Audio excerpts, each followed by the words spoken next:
নমস্কাৰ স্বাগতম জনাইছো এই মুহূৰ্তলৈ ষ্টুডিঅ'ত মৰস্মিতা গোস্বামী এটা বিতং বাতৰি অসমৰ নতুনকৈ 972 জন কৰোনা আক্ৰান্তক চিনাক্ত কৰা হ'ল 27744 জনলৈ বৃদ্ধি পাইছে মুঠ আক্ৰান্তৰ সংখ্যা কেৱল গুৱাহাটীতে নতুনকৈ চিনাক্ত হৈছে 354 জন আক্ৰান্ত কৰোনাত আক্ৰান্তৰ 51000 লোক হৈছে যোৰহাটৰ টুইটাৰ যোগে কথা জনালে স্বাস্থ্য মন্ত্ৰী ডক্টৰ হিমন্ত বিশ্ব শৰ্মাই অসমত বৰ্তমান চিকিৎসাধীন হৈ আছে 8325 জনকৈ আক্ৰান্ত আৰোগ্য লাভ কৰিছে 19350 জনে মৃত্যু খাবতিছে 66 জনকৈ আক্ৰান্ত লোকে পুনৰ জনা অসমত নতুনকৈ 972 জন কৰোনা আক্ৰান্তক চিনাক্ত কৰা হৈছে 27744 জনলৈ বৃদ্ধি পাইছে মুঠ আক্ৰান্তৰ সংখ্যা কেৱল গুৱাহাটী মহানগৰীতে নতুনকৈ চিনাক্ত হৈছে 354 জন আক্ৰান্ত কৰোনাত আক্ৰান্ত হ'ল 51 জনকৈ লোক ইতিমধ্যে তেওঁলোকক যোৰহাটৰ বুলি জনা গৈছে টুইটাৰ যোগে কথা জনাইছে স্বাস্থ্য মন্ত্ৰী হিমন্ত বিশ্ব শৰ্মাই বৰ্তমান অসমত চিকিৎসাধীন হৈ আছে 8325 জন আক্ৰান্ত আৰোগ্য লাভ কৰিছে 19350 জনে মৃত্যু খাবতিছে 66 জনকৈ আক্ৰান্ত লোকে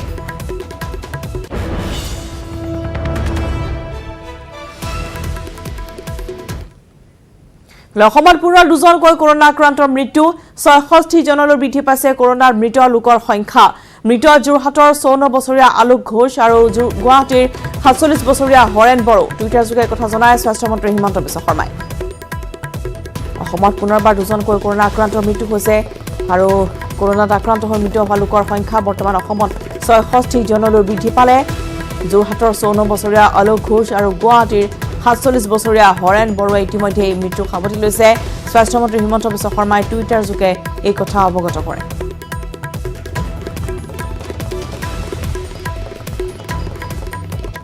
ইফালে সৰুসজাই অস্থায়ী কৰোনা চিকিৎসালয়ত সাফাই কৰ্মীৰ প্ৰতিবাদ প্ৰায় 27 জনকৈ কৰ্মচাৰীয়ে সৰুসজাই ভিতৰতে মৌন প্ৰতিবাদ সাব্যস্ত কৰে প্ৰাপ্য বেতনৰ আদায়ৰ দাবীত সাফাই কৰ্মীসকলে সাব্যস্ত কৰিলে প্ৰতিবাদ বিগত 2-3 মাহে বেতন আদায় নোপোৱাৰ অভিযোগ আনিছে কৰ্মচাৰীসকলে ফলে কৰোনা ৰোগীৰ সৈতে একেটা কোঠাতে থাকিবলৈ দিয়াৰ অভিযোগ তুলিছে সাফাই কৰ্মীসকলে আকবৰ হুছেইন নামৰ এজন ঠিকাদাৰে সৰুসজালৈ আনিছিল এই সকল কৰ্মচাৰী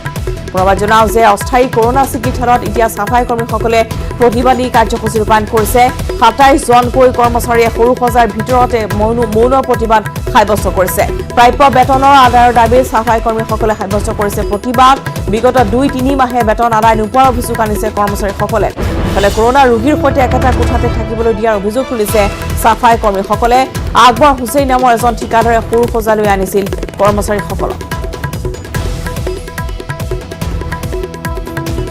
আমি ইয়াতে ক্লিনাৰৰ কাম কৰোঁ সৰুসজাত আৰু প্ৰতিবাদ কৰিব লগা হ'ল এইটো কাৰণে আমি 3 মাহ 2 মাহ 3 মাহ 2.5 মাহ এনেকুৱা হ'ল কোনো পইচা পোৱা নাই এইটো কাৰণে আমি প্ৰতিবাদ কৰিব লগা হ'ল আমি বহুত কেইজনক কৈছোঁ ছাৰক হেমন্ত ছাৰক কৈছোঁ SP ছাৰক কৈছোঁ DSP ছাৰক কৈছোঁ আপোনাৰ আৰু কোনোবাক কৈছোঁ বহুত এতিয়া চবকে কৈছোঁ কিন্তু কোনো গুৰুত্ব লোৱা নাই আজিলৈকে বহুত অসুবিধা হৈ আছে আমাৰ চলাৰ কাৰণে ঘৰত ঈদ আহিছে আগৰ ফালে যদি ছাৰে যদি হেমন্ত ছাৰ যদি এইখিনি কৰিব তাৰে আমি ৰিকুৱেষ্ট কৰোঁ ইফালে 30 আৰু 31 জুলাইত আন্তঃজিলা যাতায়াতত অনুমতি ইখন জিলাৰ পৰা সিখন জিলালৈ যাতায়াত খোলা দুৰ্যোগ ব্যৱস্থাপনা প্ৰাধিকৰণৰ নতুন এই নিৰ্দেশনা বুধবাৰৰ পৰা ৰাজ্যত বন্ধ আছিল আন্তঃজিলা যাতায়াত 8 দিনৰ পিছত পুনৰ আন্তঃজিলা যাতায়াতত অনুমতি প্ৰদান কৰা হৈছে পুনৰবাৰ জনাইছো 30 আৰু 31 জুলাইত আন্তঃজিলা যাতায়াতত অনুমতি প্ৰদান কৰা হৈছে ইখন জিলাৰ পৰা সিখন জিলালৈ যাতায়াত খোলা দিয়া হৈছে দুৰ্যোগ ব্যৱস্থাপনা প্ৰাধিকৰণৰ নতুন এই নিৰ্দেশনা বুধবাৰৰ পৰা ৰাজ্যত বন্ধ আছিল আন্তঃজিলা যাতায়াত কিন্তু 8 দিনৰ পিছত পুনৰ 30 আৰু 31 জুলাইত আন্তঃজিলা যাতায়াতত অনুমতি প্ৰদান কৰা হৈছে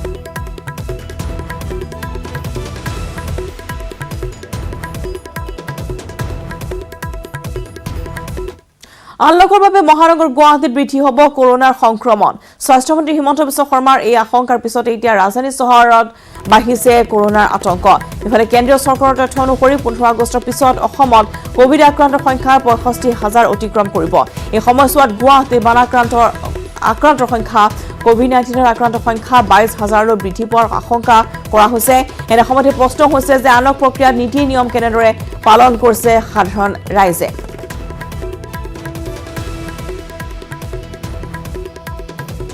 সেপ্টেম্বৰ সৰ্বাধিক হ'ব পাৰে আক্ৰান্তৰ সংখ্যা ইতিমধ্যে 15 আগষ্টৰ পিছত 22000লৈ বৃদ্ধিৰ আশংকা কৰা হৈছে আৰু ইতিমধ্যে আমি পুৱাৰ ভাগত দেখুৱাইছিলোঁ আপোনালোকক দুটাকৈ স্থানৰ পৰা জয়ানগৰ আৰু লগতে 6 মাইলৰ পৰা যে বৰ্তমান যথেষ্ট সংখ্যক লোক ওলাই আহিছে কিন্তু বহু লোকে বজাৰতো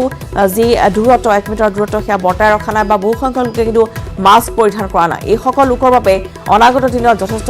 ভয়ংকৰ হ'ব গুৱাহাটীৰ ছবিখন যিহেতু ইতিমধ্যে আমি জনাইছোঁ যে 15 আগষ্টৰ পিছত 22,000লৈ বৃদ্ধি পাব পাৰে গুৱাহাটী মহানগৰীত COVID-19 আক্ৰান্তৰ সংখ্যা আৰু সেয়েহে ইতিমধ্যে স্বাস্থ্যমন্ত্ৰীগৰাকীৰ এই আশংকাৰ পিছতে এতিয়া সমগ্ৰ গুৱাহাটী মহানগৰীতে আতংকময় পৰিৱেশে বিৰাজ কৰা পৰিলক্ষিত হৈছে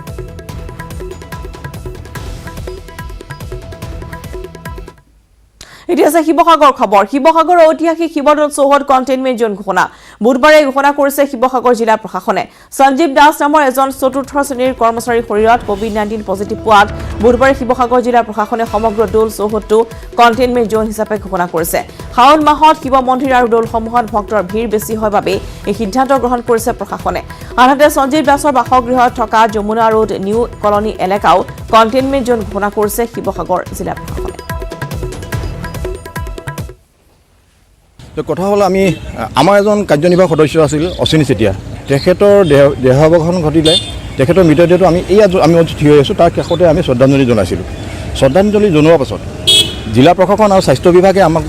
আবেদন জনালে যে তেখেতৰ শ্ৰদ্ধাঞ্জলি বা তেখেতৰ অন্ত্যেষ্টিক্ৰিয়াত যিসকলে ভাগ লৈছিলে তেখেতসকলে স্বাব পৰীক্ষা কৰিব লাগে তো সেইমতে আমি স্বাব টেষ্ট কৰিলোঁ আমি প্ৰথম পৰ্যায়ত 7জনে কৰিলোঁ আমি বিষয়া কৰ্মচাৰী যেনেকৈ আমি সদস্য আৰু কৰ্মচাৰী 7জনে কৰিলোঁ তাৰ 6জনৰ আমাৰ নিগেটিভ আহিলে পজিটিভ আহিলে সঞ্জীৱ দাস বোলা যিজন আমাৰ চতুৰ্থ বৰ্গৰ কৰ্মচাৰী তেওঁৰ পজিটিভ আহিলে আমাৰ নিগেটিভ অহাৰ পাছত তেওঁৰ ৰিজাল্টটো অলপ পলম হ'ল তেওঁ ইতিমধ্যে দৌললৈ অহা যোৱা কৰি আছে তো কালি গধূলি সময়ত তেওঁলৈ আহিলে যে পজিটিভ হৈছে স্বাস্থ্য বিভাগে তেওঁক তলব কৰিছে আৰু তেখেতক লৈ যোৱা হ'ব তাৰপিছতে আমি যোগাযোগ কৰিলোঁ স্বাস্থ্য বিভাগৰ লগত জিলা প্ৰশাসনৰ লগত তো জিলা প্ৰশাসন আৰু স্বাস্থ্য বিভাগে ক'লে যে এইটো কণ্টেইনমেণ্ট জোন কৰা হ'ব যিহেতু তেওঁ ইয়াত অহা যোৱা কৰিছিলে চিৰাঙৰ টুকুৰাঝাৰত আই নৈ তাণ্ডৱ বুঢ়ীঝাৰ আই পোৱালি আদি গাঁৱত আই নৈ খহনীয়া ভয়াৱহ ৰূপ ধাৰণ কৰিছে যাৰ ফলত যা গৈছে 23টাকৈ পৰিয়ালৰ ঘৰ দুৱাৰ বৰ্তমানলৈ চৰকাৰ তথা প্ৰশাসনে খহনীয়াৰ উদ্ধাৰৰ কোনো ব্যৱস্থা নকৰা দৈনিক নৈৰ বুকুত যা গৈছে 9 অঞ্চল বিগত বৰ্ষত খহনীয়াৰ প্ৰতিৰোধৰ নামত আবণ্টিত ধন একাংশ বিষয়াক ঠিকাদাৰে লুণ্ঠন চলোৱাৰ পিছতে এইবাৰ নৈখনৰ খহনীয়াই অধিক ভয়াৱহ ৰূপ ধাৰণ কৰা পৰিলক্ষিত হৈছে নৈখনৰ সংহাৰী ৰূপ ধাৰণ কৰাৰ ফলত বহু লোক আশ্ৰয়হীন হৈ পৰিছে খহনীয়াৰ প্ৰতিৰোধৰ ব্যৱস্থা নথকাত এতিয়া ক্ষিপ্ত হৈ পৰিছে স্থানীয় লোকসকল আনকি মন্ত্ৰী চন্দন ব্ৰহ্মৰ নিজ সমষ্টি গৃহত এই অঞ্চলটো খহনীয়াৰ পৰা ৰক্ষা কৰাৰ বাবে গুৰুত্ব প্ৰদান নকৰাৰ অভিযোগ উত্থাপন হৈছে ইফালে শেহতীয়াভাৱে খহনীয়াৰ কবলত পৰি গৃহহীন হৈছে 23টাকৈ পৰিয়াল টুকুৰাঝাৰ উচ্চতৰ মাধ্যমিক বিদ্যালয়ত আশ্ৰয় গ্ৰহণ কৰিছে এই পৰিয়ালকেইটাই এপছুৰ এক প্ৰতিনিধি দলে খা খবৰ লোৱাৰ লগতে বুজ লৈছে অৱস্থাৰ বিগত কেইবাদিনো ধৰি আশ্ৰয় শিবিৰত কটোৱা লোকসকলৰ মাজত এপছুৰ তৰফৰ পৰা সাহায্য সামগ্ৰীও বিতৰণ কৰা হৈছে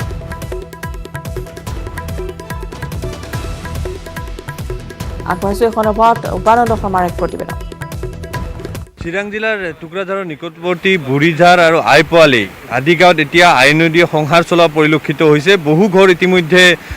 ইয়াৰ পৰা উচন হ'ল আৰু আই নদীত যা গ'ল আৰু যাৰ কাৰণে ৰাইজৰ মাজত হাহাকাৰ আৰু মই প্ৰথমতে এই দৃশ্য দেখুৱাবলৈ বিচাৰিছোঁ আৰু এয়া ঘৰ আছিলে আৰু কিছু সময় পূৰ্বে এই গৃহস্থই ইয়াৰ পৰা আঁতৰি যোৱা পৰিলক্ষিত হ'ল ঘৰ দুৱাৰ ভাঙি তেওঁলোকে আঁতৰি যাব লগা হ'ল কিয়নো আই নৈয়ে এইবাৰ সমগ্ৰ এই গাঁওখনত এইবাৰ সংহাৰ চলাইছে আৰু ইতিমধ্যে ঘৰ দুৱাৰ ইয়াতে এৰি এইসকল লোকে বিদ্যালয়ত আশ্ৰয় গ্ৰহণ কৰিব লগা হৈছে আৰু টুকুৰাঝাৰ হায়াৰ ছেকেণ্ডেৰী স্কুলত প্ৰায় 23গৰাকী পৰিয়াল তেওঁলোকে আশ্ৰয় গ্ৰহণ কৰি আছে গতিকে হাহাকাৰ পৰিস্থিতিৰ সৃষ্টি হৈছে কিন্তু প্ৰশাসনে এতিয়ালৈকে কোনো ধৰণৰ নৈখন প্ৰতিৰোধৰ ব্যৱস্থা গ্ৰহণ কৰা নাই মই স্থানীয় লোক এজন আছে জানিব বিচাৰিম কি ধৰণে ক্ষতি কৰিছে আই নদী এইবাৰ মানে এই বছৰতো মানে এনে এই মাটিটো লৈ গৈছে আৰু ঘৰ বাৰী লৈ গৈছে তামোল বাগান এনে অনেক মাটি ঘৰ এনে ক্ষতি কৰি গৈছে এইটো আগৰ পৰাই এনেকুৱা কিন্তু যোৱা বছৰতো এনেকুৱাই আহিছিল মানে ডাঙৰ ডাঙৰ মানুহ আহিছিল কিন্তু কাম একো হোৱা নাই এই বছৰো কাম হোৱা নাই এই বছৰো হোৱা নাই যোৱা বছৰো হোৱা নাই কিন্তু আগৰ বছৰো অলপমান কিবাখিনি ফাথৰ দিছিল মানুহবিলাক ক'ত গ'ল ইয়াৰ পৰা যিবিলাক উঠি যাব লগা হ'ল ইয়াৰ পৰা যাব লগা হ'লে এইফালে নতুন নতুন মাটিত গৈছে নতুন শিবিৰত আছে হা শিবিৰত আছে এতিয়া যে নেকি ই ঘৰ উঠাই লৈছে না সিহঁতে এই টুকুৰাঝাৰ হায়াৰ ছেকেণ্ডাৰী স্কুলত আছে। প্ৰশাসনক কি দাবী কৰিব আপোনালোকে, কি কৰিব? আমিতো ভাবোঁ যে প্ৰশাসনে যদি চৰকাৰে যদি কিবা প্ৰটেকশ্যন কৰে তেতিয়াহ'লে আমি ভাল পাম, মানে ভাল কামনা কৰোঁ আৰু। মোৰ সৈতে চিৰাং জিলা এপছুৰ সভাপতি আছে খনীন্দ্ৰ বসুমতাৰী, আৰু তেওঁলোকে আজি ৰিলিফ কেম্পত সাহায্যৰো ব্যৱস্থা কৰিছে। তেওঁলোকে এই খহনীয়া অঞ্চল পৰিদৰ্শনৰ কাৰণে উপস্থিত হৈছে। মই কি ক'ব, যি খহনীয়া হৈছে কিদৰে আপোনালোকে দেখিছে? হয়, চিৰাঙত মানে প্ৰত্যেক বছৰত মানে হোৱাৰ দৰে এই বছৰতো মানে আমাৰ থুক্ৰাঝাৰ অঞ্চলৰ মানে 2 নং মানে বুঢ়ীঝাৰ আৰু 1 নং আইপোৱালিত যে আই নদীয়ে যে এনেকৈ মানে ইৰ'শ্যন মানে কৰি আছে বা মাটি বাৰী লৈ গৈ আছে, এইটো দুৰ্ভাগ্যজনক বুলি আমি ক'ব বিচাৰোঁ। সেইকাৰণে এই মানে ঘটনাবিলাক যাতে ভৱিষ্যতত নহয়, এইটোৰ কাৰণে চৰকাৰৰ তৰফৰ পৰা বা প্ৰশাসনৰ তৰফৰ পৰা এইটো যথেষ্ট ইয়াত মানে পদক্ষেপ লোৱাৰ মানে প্ৰয়োজন, অতি প্ৰয়োজন। আমি যোৱা বছৰতো আমি কৈছিলোঁ যে চৰকাৰীভাৱে বা মানে গভৰ্ণমেণ্টভাৱে ইয়াতে মানে প্ৰটেকশ্যন বা মানে এনভাইৰনমেণ্ট যিটো মানে পলিচি এইটো আনিব লাগে, কিন্তু যোৱা বছৰত তেনেকুৱা মানে ইনিচিয়েটিভ নোলোৱাৰ কাৰণে আজি চিৰাঙত বিঘা বিঘা আজি আই নদী যিটো মানে নদীয়ে মানে ইৰ'শ্যন মানে কৰিছে, বহুত মানে মাথাউৰি ভাঙি ছিঙি লৈ গৈছে। আমাৰ নদীয়াপাৰা, আমাৰ মানে খুজৰাপগুৰি, আমাৰ মানে আমাৰ দৈমুগুৰি, লগতে আমাৰ এই যে থুক্ৰাঝাৰ অঞ্চলত বিভিন্ন গাঁওসমূহক এতিয়া মানে নদীয়ে মানে লৈ গৈছে। এইটো ভৱিষ্যতত যাতে চৰকাৰে এইটো মানে পুনৰ মানে আমি বাতৰি মাজলৈ আকৌ জ্বলিছে বাঘজান। বাঘজানৰ তৈলখাদত পুনৰ জুই। বিজিয়াৰ তৈলখাদত পুনৰ অগ্নিকাণ্ডৰ সূত্ৰপাত হয়। অগ্নিকাণ্ডৰ ফলত 3জনকৈ বিদেশী বিশেষজ্ঞ আঘাতপ্ৰাপ্ত হৈছে।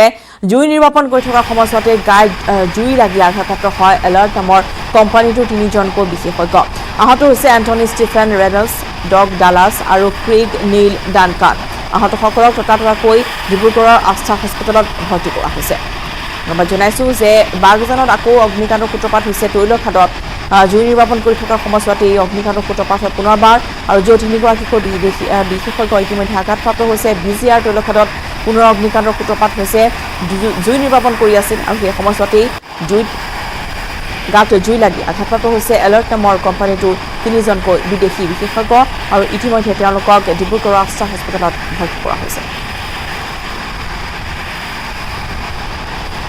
আৰু মুহূৰ্তত উপাসনা গোস্বামীৰ কাষলৈ গৈছোঁ। পোনপটীয়াকৈ উপাসনাই জনাব শেহতীয়া বৰ্তমান বাঘজানৰ পৰিস্থিতি। উপাসনা, পুনৰ আপোনাৰ পৰা জানিব বিচাৰিছোঁ, কালিৰ দিনটোত এক ভয়ংকৰ অগ্নিকাণ্ডৰ সূত্ৰপাত হৈছিল বাঘজানৰ, য'ত 3গৰাকীকৈ বিদেশী বিশেষজ্ঞ আঘাতপ্ৰাপ্ত হৈছে।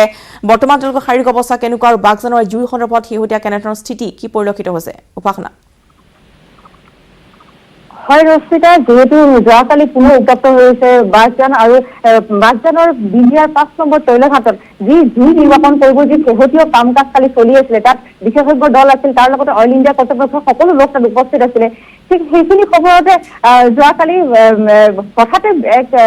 অগ্নিসূত্ৰপাত হয়। সূত্ৰপাত হোৱাৰ লগে লগে যি তাত বিশেষজ্ঞসকল কাম কৰি আছিল, 3গৰাকী বিশেষজ্ঞ আঘাতপ্ৰাপ্ত হয়, আৰু তাৰ লগতে অইলৰ কিছু কৰ্মচাৰী তেওঁলোকে সামান্য আঘাতপ্ৰাপ্ত হয় বুলি জানিব পাৰিছো। তাৰ পিছতে তেওঁলোকক ততাতৈয়াকৈ ডিব্ৰুগড়ৰ যি আস্থা হস্পিটেল আছে তাত লৈ যোৱা হয়, আৰু সময়মতে তেওঁলোকক চিকিৎসা প্ৰদান কৰা হয়। ফলত তেওঁলোক আজি অধিক সুস্থ, আৰু তেওঁলোকক বৰ্তমান যি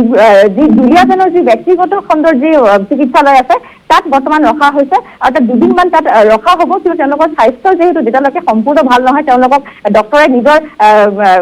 চিকিৎসা তেওঁলোকক ৰাখিব, যাতে সম্পূৰ্ণ সুস্থ হৈ তেওঁলোকে বিজিআৰ 5 নম্বৰ তৈলঘাটত যি অহৰহভাৱে যি অগ্নি নিৰ্গত হৈ আছে সেয়া তেওঁলোকে নিৰ্বাপন কৰিবৰ কাৰণে চেষ্টা চলাব। কিন্তু যোৱাকালি যিহেতু অইলৰ পিয়াৰৰ 3 হাজৰিকাৰ দেৱৰ লগত আমাৰ কথা হৈছিলে, আৰু তেখেতে আমাক জানিব দিছে যে কালি যি ঘটনা সংঘটিত হৈছে সেই ঘটনাই এই জুই নিৰ্বাপন কৰা যি কাম কাজ চলি আছে, শেহতীয়া কাম কাজ, তাত কোনো বিশেষ ধৰণৰ প্ৰভাৱ নপৰে বুলি কৈছে, আৰু হয়তো 3-4 দিনৰ ভিতৰত আমি এটা ভাল ফলাফল আশা কৰিব পাৰোঁ বুলি কৈছে। কিন্তু এতিয়ালৈকে যি শেহতীয়া কাম কাজ সম্পূৰ্ণৰূপে প্ৰস্তুত হৈ তুলিছে, আৰু যি কেপিঙৰ কাম কাজ এতিয়া বৰ্তমান চলি আছে, কিন্তু কেপিং কৰিলেহে সেই জুই নিৰ্বাপন কৰা হ'ব বুলি আমাক জানিব দিছে। তাৰ বাবে সেই শেহতীয়া কেপিঙৰ তেওঁলোকৰ সম্পূৰ্ণৰূপে প্ৰস্তুত হৈ উঠিছে, আৰু এতিয়া বৰ্তমান যিটো জুইৰ যিটো প্ৰভাৱ, যিটো কালি যিটো বিস্ফোৰণ হৈছে, বিস্ফোৰণ হোৱাৰ পিছত যি জুই নিৰ্গত হৈ আছিলে, তাত যিহেতু ভয়ংকৰ পৰিস্থিতি কালি বিৰাজ কৰিছিলে, তাৰ বাবে আজি ঘটনা সংঘটিত হ'বলৈ পাইছে। কিন্তু এতিয়া বৰ্তমান তেওঁলোকে জুই নিয়ন্ত্ৰণ কৰিবলৈ সক্ষম হৈছে কালি দুপৰীয়াৰ ভাগতে, আৰু এতিয়া সকলো কাম কাজ আগৰ দৰে একেধৰণে চলি আছে, আৰু ভাল খবৰ এটা 3 দিনত জনাব বুলি আমাক জানিবলৈ দিছে। কিন্তু তথাপিও ইয়াত এটা প্ৰশ্ন হৈ আছে, কিয়নো প্ৰতিবাৰে ধৰক তাৰিখৰ ওপৰত তাৰিখ দিয়া হয় যে জুই নিৰ্বাপন কৰা যাব, কিন্তু এতিয়ালৈকে নিৰ্বাপন হোৱা নাই। আজি 50 দিন অতিক্ৰম কৰি গ'ল, সেয়া এক চিন্তনীয় বিষয়, আৰু এতিয়াও সেই যি জুই নিৰ্বাপন কৰাৰ যি কথা সেয়া এক প্ৰশ্ন প্ৰশ্ন হৈ পৰিছে যে সঁচাকৈ 3 দিনৰ ভিতৰত বা 4 দিনৰ ভিতৰত ভাল খবৰ আহিবনে নিশ্চয় উপাসনা সকলোৱে অধীৰ আগ্ৰহে বাট চাইছে যে সেই দিন কেতিয়া আহিব যেতিয়া বাগজানলৈ সুখবৰ আহিব কিন্তু উপাসনা আৰু এটা প্ৰশ্ন বিচাৰিছো আপোনাৰ পৰা জানিবলৈ যে যিসকল লোক বৰ্তমান আশ্ৰয় শিবিৰত আছিল বিভিন্ন বিদ্যালয়ত আপুনি পূৰ্বতে জনাইছিল গতিকে সেই সকল লোকৰ অৱস্থা বৰ্তমান কেনেকুৱা খাদ্য সংকটে পূৰ্বতে দেখা দিছিল তেওঁলোকৰ গতিকে সেই সকল লোকৰ অৱস্থা বৰ্তমান কেনেধৰণে দেখিবলৈ পোৱা গৈছে উপাসনা হয় ৰশ্মিতা যেহেতু বাগজানৰ বাসী যে তেওঁলোকে ওচৰতে আশ্ৰয় শিবিৰত তেওঁলোকক ৰখা হৈছে আৰু তেওঁলোকে যেহেতু ইতিমধ্যে বাগজানৰ যি তৈলঘাটত জুই যি নিৰ্গত হৈ আছে সেয়া এক তেওঁলোকৰ বাবে ভয়ংকৰ পৰিস্থিতি কিয়নো তেওঁলোকৰ ওচৰতে যদি তেওঁলোকে দিনে নিশাই যিহেতু সেই পৰিৱেশত তেওঁলোকে আছে আজি 50টা দিন অতিক্ৰম কৰি গ'ল কিন্তু তেওঁলোকে আশাৰ বাট চাইছে কিন্তু এতিয়ালৈকে যিহেতু অইল ইণ্ডিয়া কৰ্তৃপক্ষৰ ফালৰ পৰা কোনো ধৰণৰ জুই নিৰ্বাপন কৰাৰ যিটো প্ৰস্তুতি তেওঁলোকে চলাইছে কিন্তু নিৰ্বাপন কৰিবলৈ সক্ষম হোৱা নাই তেওঁৰ বাবে তেওঁলোকৰ মনত এটা প্ৰশ্ন উঠিছে যে সঁচাকৈ জুই নিৰ্বাপন হ'বনে আশা চাকি তেওঁলোকে চাব পাৰিবনে সেয়াই তেওঁলোকৰ মনত ডাঙৰ প্ৰশ্ন আৰু আশ্ৰয় শিবিৰত যিহেতু তেওঁলোকে দীৰ্ঘদিন ধৰি আছে খোৱা বোৱা যদি অইল ইণ্ডিয়াৰ ফালৰ পৰা দিয়া হৈছে বা যি চিকিৎসা তেওঁলোকক প্ৰদান কৰিব লাগে তেওঁলোকে সেইসমূহ পাইছে কিন্তু যিটো এতিয়া কৰোণা মহামাৰীৰ যিটো সংঘাৰী ৰূপ ধাৰণ কৰিছে সমগ্ৰ ৰাজ্যতে এই তিনিচুকীয়াতো যিটো একেই পৰিস্থিতি আৰু এইটো সময়ত যিটো তিনিচুকীয়াত সংক্ৰমণ বাঢ়িছে ঠিক সেই সময়ছোৱাত আজি যি আশ্ৰয় শিবিৰত থকা লোকসকলক আজি একেলগে বসবাস কৰিবলগীয়া হৈছে তেওঁলোকে ছ'চিয়েল ডিষ্টেন্সিং মেইনটেইন কৰিব পৰা নাই তাৰ লগতে যিসমূহ ৰাখিব লাগে তেওঁলোকে ছেফটি সেইসমূহ ৰাখিব পৰা নাই সেয়া ডাঙৰ প্ৰশ্ন আহি পৰিছে কিয়নো এইটো সময়ত যিটো উপায়ুক্ত গৰাকী বা আমাৰ হেল্থ তিনিচুকীয়াত সকলো কাৰ্যালয়ৰ যি লোকসকল আছে তেওঁলোকে বৰ্তমান কৰোণা আক্ৰান্ত হৈছে কিন্তু এইটো সময়ত যিটো তেওঁলোকৰো যিটো এই প্ৰভাৱ এটা পৰিব পাৰে যাৰ বাবে তেওঁলোক আতংকিত হৈ আছে কিন্তু কৰোণাৰ প্ৰভাৱ যদি তাত যদি কিবা ধৰণৰ যদি পৰিব লাগে তেনেহ'লে আশ্ৰয় শিবিৰত এক হাহাকাৰ পৰিস্থিতি ধন্যবাদ জনাইছোঁ কিন্তু তথা আপুনি জনোৱাৰ বাবে আৰু ইতিমধ্যে এই উপাসনা জনাই আছে বিজিআৰ তৈলঘাটত বৰ্তমান জুই সম্পূৰ্ণৰূপে নিয়ন্ত্ৰণ কৰা হৈছে আৰু যি তিনিগৰাকীকৈ বিশেষজ্ঞ আঘাতপ্ৰাপ্ত হৈছে তেওঁলোকৰ অৱস্থা বৰ্তমান সুস্থিৰ তেওঁলোকক ৰখা হৈছে চিকিৎসকৰ পৰ্যবেক্ষণত সমান্তৰালভাৱে বৰ্তমান আশ্ৰয় শিবিৰতো কিন্তু হাহাকাৰ অৱস্থাই বিৰাজ কৰিছে যিহেতু 50 দিনৰো অধিক দিন উকলি গৈছে যিসকল বাগজানবাসী ৰাইজ আছিল সেই তেওঁলোকে বৰ্তমান স্কুলতেই থাকিবলগীয়া হৈছে য'ত এফালে কৰোণা মহামাৰীৰ সৈতে সহাৱস্থান কৰিবলগীয়া হৈছে ৰাইজে আনফালে দেখিবলৈ পোৱা গৈছে যে বিদ্যালয়ৰ সৈতে অতি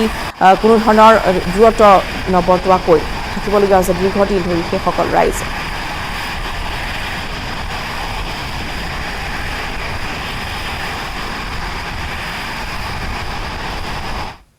ইফালে কাৰ্বি আংলঙৰ বকলিয়াঘাটৰ নৃশংস এক হত্যাকাণ্ড বন্ধুৱে হত্যা কৰিলে বন্ধুক এখন প্লাষ্টিকৰ চকীৰ বাবে বন্ধুৱে হত্যা কৰিছে আন এগৰাকী বন্ধুক বকলিয়াঘাটৰ 2 নং উদালিত এই নৃশংস হত্যাকাণ্ড ৰঞ্জিত বৰা নামৰ এজন যুৱকক দাৰে ঘপিয়া হত্যা কৰিলে তেওঁৰে বন্ধুৱে একে চুবুৰীৰে পুহেশ্বৰ শইকীয়া নামৰ যুৱকজনৰে হত্যা কৰিছে ৰঞ্জিত বৰা মৃত্যু যেন এতিয়া সুলভ কাৰ্বি আংলঙৰ এই ঘটনাই পুনৰবাৰ সেই কথাকে প্ৰতিমান কৰিছে বৰ্তমান বকলিয়াঘাটত এক উত্তপ্ত পৰিস্থিতি বিৰাজ কৰিছে এক নৃশংস হত্যাকাণ্ড কেন্দ্ৰ কৰি উত্তপ্ত পৰিস্থিতি বৰ্তমান বকলিয়াঘাটত য'ত এগৰাকী বন্ধুৱে আন এগৰাকী বন্ধুক এখন মাত্ৰ প্লাষ্টিকৰ চকীৰ বাবে হত্যা কৰিছে এক নিৰ্মম ঘটনা সংঘটিত হৈছে বকলিয়াৰ 2 নং উদালিত এই নৃশংস কাণ্ডটি সংঘটিত হৈছে ৰঞ্জিত বৰা নামৰ এজন যুৱকক দাৰে ঘপিয়া হত্যা কৰিছে একেটা চুবুৰীৰে পুহেশ্বৰ শইকীয়া নামৰ যুৱকজনে কাৰণ আছিল মাত্ৰ এখন প্লাষ্টিকৰ চকী আৰু সেই প্লাষ্টিকৰ চকীখনকে লৈ দুইজনৰ মাজতে মতানৈক্যৰ সৃষ্টি হয় তাৰ পিছতে হতাহতি আৰু অৱশেষত পুহেশ্বৰ শইকীয়া নামৰ যুৱকজনে দাৰে ঘপিয়া হত্যা কৰে ৰঞ্জিত বৰাক গোটেই গাটো তিতা মাকে পানী ঢালি দিছে মাথাত ঘাপ পাও তেজে ৰঙা মাতবোল নাই গোটেইটো চেঁচা পৰি গ'ল মই তেনেকুৱা অৱস্থাত পাইছোঁ কি মৃত্যু হৈছে নেকি এতিয়া জীৱ গ'ল তাতে গ'ল ইয়াত আহি ডক্টৰে একো চাবলৈ ফলে আজিৰ পৰা যোৰহাটত আৰম্ভ হ'ব আনলক গুৱাহাটীৰ দৰে যোৰহাটতো বজাৰৰ এফালে থকা দোকানসমূহ প্ৰথম দিনা আৰু বিপৰীত দিশৰ দোকানসমূহ পিছদিনা খুলিব এই সময়ছোৱাত ব্যক্তিগত যান বাহনৰ চলাচল থাকিব বন্ধ মাস্ক পিন্ধাটো বাধ্যতামূলক কৰা হ'ব যোৰহাটতো পুনৰবাৰ জনাইছোঁ যে যোৰহাটত আজিৰ পৰা আনলক আৰম্ভ হৈছে বৃহস্পতিবাৰৰ পৰা গুৱাহাটীৰ দৰে যোৰহাটতো কেতবোৰ বিশেষ নীতি নিৰ্দেশনা জাৰি কৰা হৈছে বজাৰ সমাৰ ক্ষেত্ৰত দোকানসমূহ প্ৰথম দিনা ৰাস্তাৰ এফালে খোলা থাকিব আৰু দ্বিতীয় দিনা বিপৰীত দিশৰ দোকানসমূহ খোলা থাকিব লগতে ব্যক্তিগত যান বাহনৰ চলাচল বন্ধ থাকিব এই সময়ছোৱাত মাস্ক পিন্ধাটো বাধ্যতামূলক হ'ব যোৰহাটত আৰু মুহূৰ্তত যোৰহাটলৈ গৈছোঁ পোনপটীয়াকৈ গৌতম বৰা আছে আমাৰ সৈতে গৌতম আপোনাৰ কাষলৈ আহিছোঁ আনলক ইতিমধ্যে আৰম্ভ হৈছে যোৰহাটত কেনেধৰণৰ বিশেষ নীতি নিৰ্দেশনা জাৰি কৰিছে যোৰহাট প্ৰশাসনে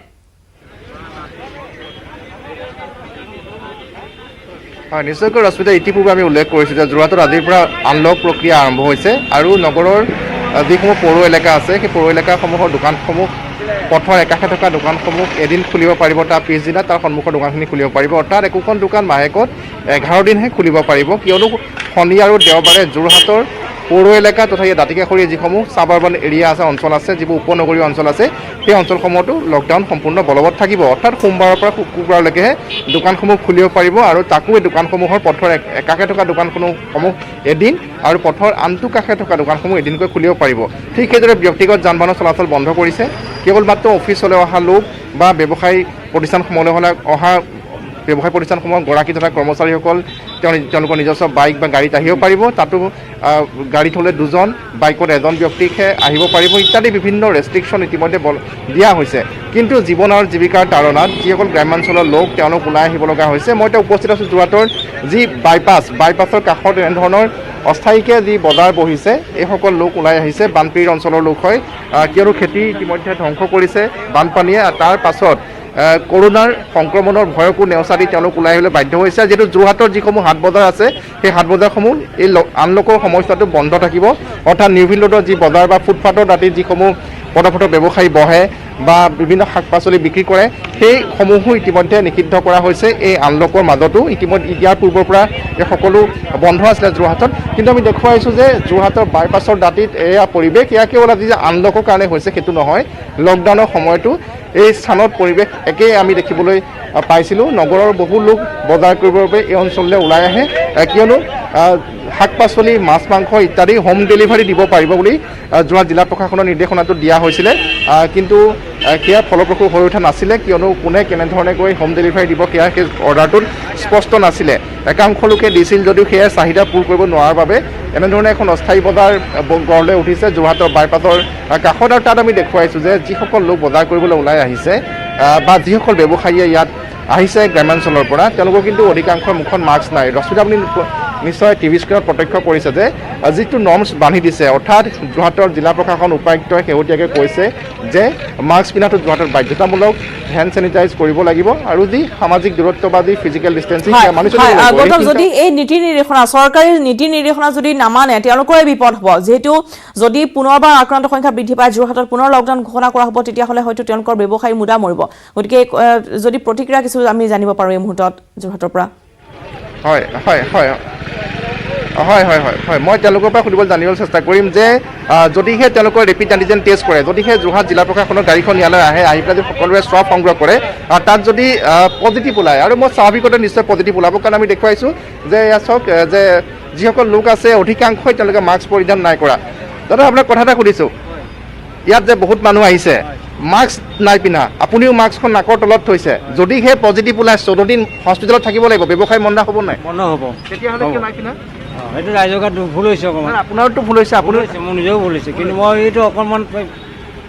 কিবা এটা কৰিবৰ কাৰণে খুলি লৈছিলোঁ অকণমান ঠিক আছে ধন্যবাদ জনাইছোঁ আৰু লোক আছে মই জানিবলৈ চেষ্টা কৰিম দাদা কথা এটা সুধোঁ ইয়াতে মাস্ক নাই পিন্ধা আপুনি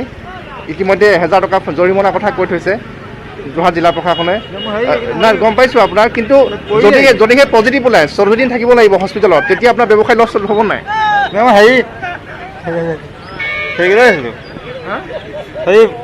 পৰি গ'ল এইখিনিতে আছিলে হস্পিটেল অৱস্থা নিশ্চয় দেখিছে তেওঁ নিজৰ স্পৰ্টিংটোৰ জৰিয়তে সেইখন মাস্ক হিচাপে ব্যৱহাৰ কৰিব লৈছে কেমেৰা দেখাৰ পিছত আৰু বহু লোক আছে ইয়াতে আমি দেখুৱাইছোঁ যি ভালদৰে মাস্কখন পৰিধান নকৰে আৰু ইয়ালৈ যদিহে যোৰহাট জিলা প্ৰশাসনৰ যি ব্যৱস্থা কৰিছে যে প্ৰতিটো ৱাৰ্ডতে ৰেপিড এণ্টিজেন টেষ্টৰ ব্যৱস্থা কৰা হৈছে যোৰহাটত ইতিমধ্যে স্বাস্থ্যমন্ত্ৰীগৰাকীয়ে যোৰহাট অহাৰ পিছত সেই ব্যৱস্থা কৰিব বাবে ইতিমধ্যে কৈ থৈ গৈছিলে আৰু সেয়া কৰা হৈছে আৰু লকডাউনৰ মাজতো বহু লোকৰ শৰীৰত সংক্ৰমণ ধৰা পৰিছিলে তাৰ বাবেই এই সংখ্যা বৃদ্ধি হোৱাৰ বাবে যোৰহাটত এনে এটা পৰিস্থিতিৰ সৃষ্টি হৈছেগৈ য'ত নেকি যোৰহাটৰ সকলোখিনি চৰকাৰী হস্পিটেল ইতিমধ্যে ক'ভিড কেয়াৰ হস্পিটেললৈ পৰিণত কৰা হৈছে JMCৰ OPD সেৱা বন্ধ হৈ গৈছে JMCৰ অতিৰিক্ত 200খন বিচনা ব্যৱস্থা কৰা হৈছে যি কেজুৱেলিটি আছে কেজুৱেলিটি ৱাৰ্ডটো গঢ়ি তোলা হৈছে ক'ভিড কেয়াৰ হস্পিটেল ৰূপে কেৱল মাত্ৰ মাদাৰ এণ্ড চাইল্ড হস্পিটেলখন চলি আছে কাৰণ তাৰ মূল কাৰণটো হৈছে এইসকল লোক যিসকল লোকৰ মানি নচলে নিয়ম মানি নচলে তেওঁলোকৰ সংক্ৰমণ হয় সংক্ৰমণ হোৱাৰ পিছত তেওঁলোকক হস্পিটেললৈ লৈ যোৱা হয় আৰু হস্পিটেলৰ বিচনাৰ অভাৱ হয় আৰু তাৰ পৰিণতি ভোগ কৰিছে যিসকল লোকে নিয়ম মানি চলে সেই মানি চলা লোকসকল কিন্তু বৰ্তমান চিকিৎসকৰ বাবে চিকিৎসালয়ৰ বাবে যোৱাটোত হাহাকাৰ কৰিব লগা হৈছে গতিকে এই ক্ষেত্ৰত কেনেধৰণৰ ব্যৱস্থা হয় নিশ্চয়কৈ গৌতম ধন্যবাদ জনাইছোঁ আপোনালৈ একাংশ এনেধৰণৰ নীতি নিৰ্দেশনা নমনা লোকো আছে যাৰ বাবে আন একাংশ যিসকল লোকে মানি চলিছে তেওঁলোকৰ বাবে বিপদ হ'ব পাৰে গতিকে যোৰহাটবাসীলৈ পুনৰ আহ্বান জনাইছোঁ তেওঁলোকে চৰকাৰী যি নীতি নিৰ্দেশনা আছে মুখত মাস্ক পৰিধান কৰক হেণ্ড চেনিটাইজাৰ ব্যৱহাৰ কৰক আৰু যিহেতু বজাৰত ইতিমধ্যে গৌতমে দেখুৱাইছে যে কোনো ধৰণৰ সামাজিক দূৰত্বও নাই বহুসংখ্যক ব্যৱসায়ীয়ে কিন্তু মুখত মাস্কো পৰিধান কৰা নাই যাক লৈ এতিয়া কিছু সংখ্যক লোকে আতংকময় পৰিৱেশ বিৰাজ কৰিব যোৰহাটত যিহেতু যদি আক্ৰান্ত সংখ্যা বৃদ্ধি পায় পুনৰবাৰ কিন্তু লকডাউন ঘোষণা কৰা হ'ব আৰু মাস্ক যদি পৰিধান নকৰে 1000 টকাৰ জৰিমনা বিহা হ'ব ইতিমধ্যে পূৰ্বতে দেখিবলৈ পোৱা গৈছে বহু সংখ্যক লোকে জৰিমনা বিহিছিল কিন্তু এই মুহূৰ্তত দেখিবলৈ পোৱা গৈছে যোৰহাটত কিন্তু বহু সংখ্যক ব্যৱসায়ীয়ে মুখত মাস্ক পৰিধান কৰা নাই খবৰ বাতৰি পুনৰ সময় হৈছে এতিয়া চমু বাণিজ্যিক বিৰতিৰ